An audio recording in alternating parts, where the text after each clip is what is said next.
Students, Prince sir के इस podcast में आप सभी का स्वागत है।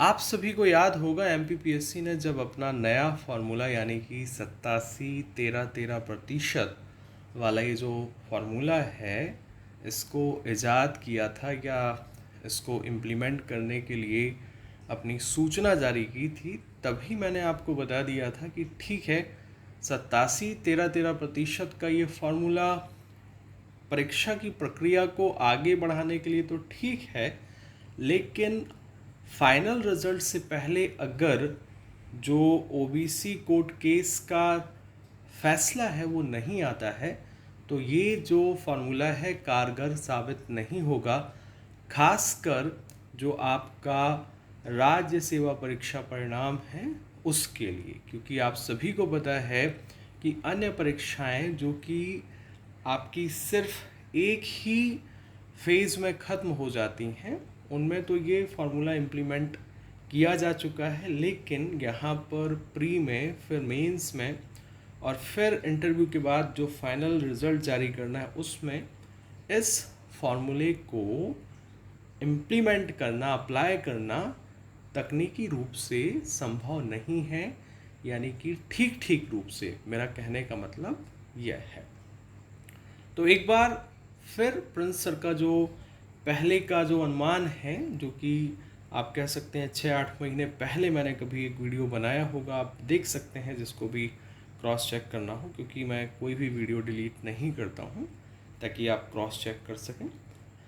और अब जबकि एमपीपीएससी को अपने 2020 के परिणाम जारी करने हैं और कुछ दिनों बाद 2019 के साक्षात्कार खत्म होने के बाद इसके भी परिणाम जारी करने हैं, तो इन परीक्षा परिणामों को लेकर बहुत बड़ा एक तरह से विवाद खड़ा हो गया है, क्योंकि जो चीज़ें हैं वो बहुत ज़्यादा एक तरह से इस फार्मूले से गड़बड़ हो रही हैं।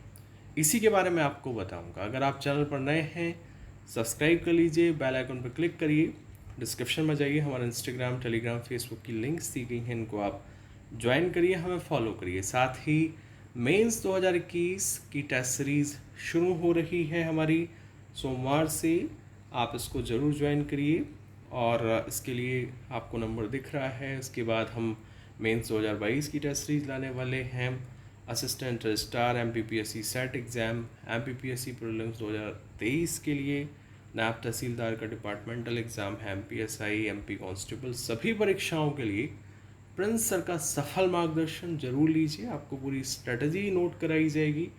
आप अगर इंदौर से बाहर हैं या बड़े शहरों में जाकर कोचिंग नहीं करना चाहते हैं तो भी आप प्रिंस सर के बताए हुए रास्ते पर चलेंगे तो सफलता मिल जाएगी। बहुतों को मिली है, यकीन मानिए। ओके स्टूडेंट्स, साथ ही हमारा जो कंटेंट है उसको भी देखिए, कंपेयर करिए, टू द पॉइंट आप कह सकते हैं कि ये कंटेंट है जो कि आपकी मेहनत, आपके जो समय है उसको सही डायरेक्शन में यूज़ करने के लिए आपको काफ़ी हेल्पफुल साबित होगा। तो चलिए बात करते हैं कि आखिर जो परिणाम एमपीपीएससी ने जारी करने के लिए बनाए हैं उसमें आखिर क्या ब्लंडर हो गया है, क्या उसमें चीज़ें निकल कर आई हैं। आप सभी को पता होगा कि राज्य सेवा परीक्षा 2020 का जो आपका परिणाम है वो जारी होने वाला था, क्योंकि आप सभी जानते हैं कि इसके इंटरव्यू कंप्लीट हो गए हैं। और हर बार की तरह अगर हम देखें तो जो इंटरव्यू कंप्लीट होने के बाद एक सप्ताह के अंदर रिज़ल्ट आ जाते थे, लेकिन अभी तक रिज़ल्ट नहीं आया है। इसके पीछे एक बड़ी वजह सामने आ रही है और बड़ी वजह है एमपीपीएससी का ये फार्मूला। मैंने आपको पहले ही कह दिया था कि अगर एमपीपीएससी या सरकार, जो आपका कहना चाहिए ओबीसी आरक्षण का मामला है कोर्ट में, ये फाइनल परीक्षा के पहले, फाइनल रिजल्ट के पहले इसको सॉर्ट आउट कर लेता है तो अच्छी बात है, अदरवाइज़ फंसेगा ये मामला। बिकॉज मुझे डाइजेस्ट नहीं हुआ था उस टाइम पे कि ये फाइनल रिजल्ट कैसे देंगे।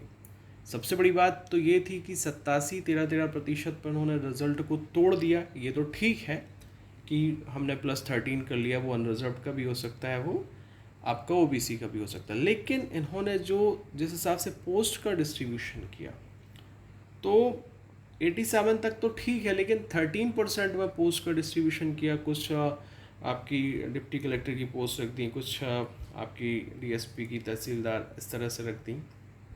एक तो वो थोड़ा सा समझ से परे था, क्योंकि इस तरह का कोई प्रावधान भी नहीं है कि 87 13% के हिसाब से आप पोस्ट डिवाइड कर दें, क्योंकि जो रूल्स हैं वो हमने भी पढ़े हैं, देखे हैं कि किस तरह से पहले भर्तियां होती रही हैं।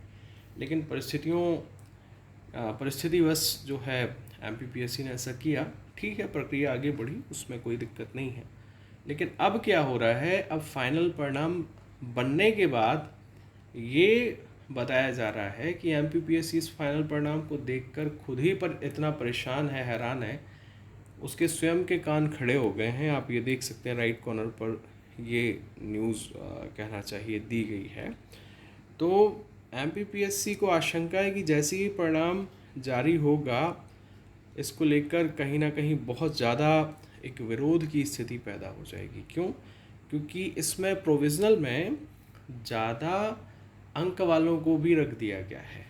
अच्छा देखिए, जैसे आपसे कहा जाए कि मुझे 100 बच्चों को लेना है और 100 बच्चे मुझे कौन से चाहिए, आप बोलेंगे कि जिनके सबसे नंबर ज़्यादा अच्छे होंगे उनको ले लीजिए। तो मैंने ठीक है, मैंने कहा एक काम करते हैं, मैं 87 को ले लेता हूँ टॉप, और 13 वालों को अभी वेटिंग में रखता हूँ। तो इस तरह से बना दे तो ठीक था कि वो लास्ट के 13 रह जाते हैं। लेकिन इन्होंने क्या किया है, वो जो पोस्ट हैं उनको भी डिवाइड कर दिया।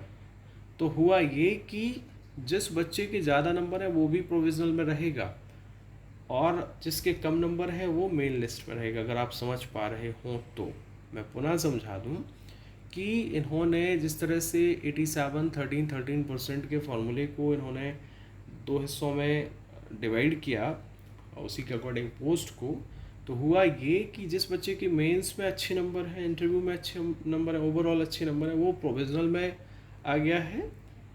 हालांकि सभी के साथ नहीं है ऐसा, कुछ के साथ ही हुआ होगा, क्योंकि अब ये तो रिज़ल्ट डिस्क्लोज होने के बाद पता चलेगा। और कई बच्चे जिनके मार्क्स कम हैं वो मेन लिस्ट में आ गए, यानी कि उनके रिजल्ट पहले जारी हो जाएंगे। अब होगा क्या, कम मार्क्स वाला हो सकता है वो अच्छी पोस्ट ले जाए, और जिसके ज़्यादा मार्क्स हैं वो प्रोविज़नल में ही बैठे बैठे अपनी पोस्ट का इंतज़ार करता रहे। तो कुल मिलाकर एमपीपीएससी ने जब परीक्षा परिणाम बनाया होगा, देखा होगा, तो उसको खुद को ये लगा होगा कि हमने क्या ये परिणाम बना दिया है जिसमें ज़्यादा नंबर वाला बच्चा प्रोविज़नल में चला गया है और कम वाला जो है वो मेन लिस्ट में आ गया है। तो अगर इस तरह से परीक्षा परिणाम जारी होगा तो सबसे पहले कोर्ट में चैलेंज होगा, और कम से कम हमारे जजेस इतना तो करेंगे ही देखने के बाद कि ये क्या बना दिया आपने। तो उसी को लेकर एमपीपीएससी विधिक राय ले रहा है, रिज़ल्ट को रोक दिया है, और कोशिश कर रहा है कि कुछ इसके लिए भी रास्ता निकाल लिया जाए। लेकिन रास्ता निकलेगा नहीं। कारण ये है कि आपको पोस्ट को डिवाइड नहीं करना था।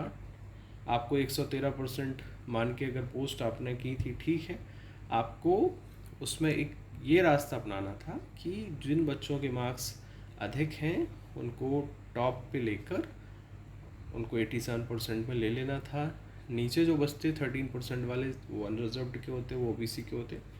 हालांकि हो सकता है इसमें भी कुछ तकनीकी खामियां रही हों, लेकिन जो भी इन्होंने ये फार्मूला बनाया था वो इस तरह के जो 3 फेज़ वाले एग्ज़ाम्स होते हैं उन पर फिट नहीं बैठेगा। ये मैंने उस समय ही बता दिया था, बिकॉज मैंने भी खूब दिमाग लगाया, सोचा कैसे बनेगा, कैसे क्या होगा, बट मुझे समझ में नहीं आ रहा था कि ये फाइनल रिज़ल्ट आएगा कैसे। तो फाइनल रिज़ल्ट का दिन जब आया तो ये न्यूज़ निकल आई, और बीच में भी देखिए बहुत सारे एग्ज़ाम्स थे, पटवारी था, और भी अभी भी हैं। तो इस कारण से भी इन चीज़ों को, इन विवादों को उठाते नहीं हैं कि कहीं बच्चे डिस्टर्ब ना हो, बिकॉज़ बहुत ज़्यादा परेशान है। लेकिन यहाँ पर बस एक ही बात कहना चाहता हूँ कि एमपीपीएससी को सबसे पहले ये चाहिए कि अगर हो सके तो जल्दी से जल्दी जो ओबीसी आरक्षण का मामला है कोर्ट में, उसको सुलझा कर, और जो है क्या करें, उसको सुलझाने के बाद एक फेयर रिज़ल्ट बनाएं जिसमें किसी भी बच्चे के साथ जो है किसी भी तरह का कोई भी, आप कह सकते हैं कि गलत ना हो। जिस तरह से 2018 तक एमपीपीएससी भर्तियां कर रहा था उसी तरह से हों, हर एक बच्चे को संतुष्टि हो, जो बाहर हो उसको लगे ठीक है मेरी कमी रह गई, जो अंदर हो उसको लगे कि मेरी मेहनत थी। लेकिन ऐसा ना हो कि जिसके ज़्यादा नंबर हैं वो अपनी पोस्ट के लिए बेचारा इंतज़ार कर रहा है और जिसके कम नंबर है वो पोस्ट लेके चला गया। तो ये तो बहुत बड़ा एक कहना चाहिए आज तक के इतिहास में कभी नहीं हुआ, ये नहीं होना चाहिए। ओके स्टूडेंट्स, तो आप सभी को ये न्यूज़ दे रहे थे, अपडेट दे रहे थे ताकि आप सभी भी MPPSC या अन्य खबरों से बाखबर रहें। आने वाली सभी परीक्षाओं के लिए हमारे नोट्स हिंदी और अंग्रेजी दोनों माध्यमों में उपलब्ध हैं। आप इन्हें ज़रूर देखिए, थोड़ा सा समय निकालिए, इनके कंटेंट को पढ़िए। अगर आप निश्चित ही अच्छी मेहनत करने वाले, पढ़ने वाले अभ्यर्थी हैं तो आपको इसकी लैंग्वेज, इसका कंटेंट, इसका जो आंसर राइटिंग है, फ्रेम की हुई चीज़ें हैं, फैक्ट्स हैं, फिगर्स हैं, आपको इजीली समझ में आ जाएंगे और आप इस चीज़ को अग्री करेंगे कि कहीं ना कहीं ये जो प्रोफेसर की मेहनत है आपके आने वाले एग्ज़ाम्स में बहुत काम में आने वाली है। सभी परीक्षाओं की तैयारी के लिए प्रोफेसर का मार्गदर्शन प्राप्त करिए। 9685570712 ये हमारा नंबर है, इस पर व्हाट्सएप करिए। और सोशल मीडिया पर हम जो भी शेयर करते हैं उनको देखिए, खासकर टेलीग्राम पे। बीच बीच में आपको ऐसे फैक्ट्स भी हम शेयर कर देते हैं जो कि एग्ज़ाम में हूबहू आ जाते हैं। और आप सभी जानते हैं कि कहीं ना कहीं लक के मामले में प्रिंसर का लक जो है वो सटीक बैठता है, कह सकते हैं। ओके स्टूडेंट्स, तो मिलते हैं अगले पॉडकास्ट में। आपको अपडेट दे दी है, पुनः आपसे यही कहूँगा, नज़र रखिए, आप सभी की मेहनत है। और MPPSC से भी यही कहेंगे कि बच्चों ने मेहनत की है, उनकी मेहनत जो है इस तरह से नहीं होना चाहिए कि जो बच्चा मेहनत करने वाला है, अच्छे अंक लाने वाला है, उसके साथ किसी भी तरह का कोई आप कहें कि इस तरह की चीज़ें हों। ओके स्टूडेंट्स, तो मेहनत करते रहिए। बाकी लोग और भी परीक्षाएं हैं, हम एक एक बारीकी पर नज़र रखे हुए हैं, खबर पर नज़र रखे हुए हैं, आपको अपडेट देते रहेंगे। बस आप इस चैनल को सब्सक्राइब कर लीजिए, दोस्तों मित्रों के साथ शेयर करते रहिए। धन्यवाद।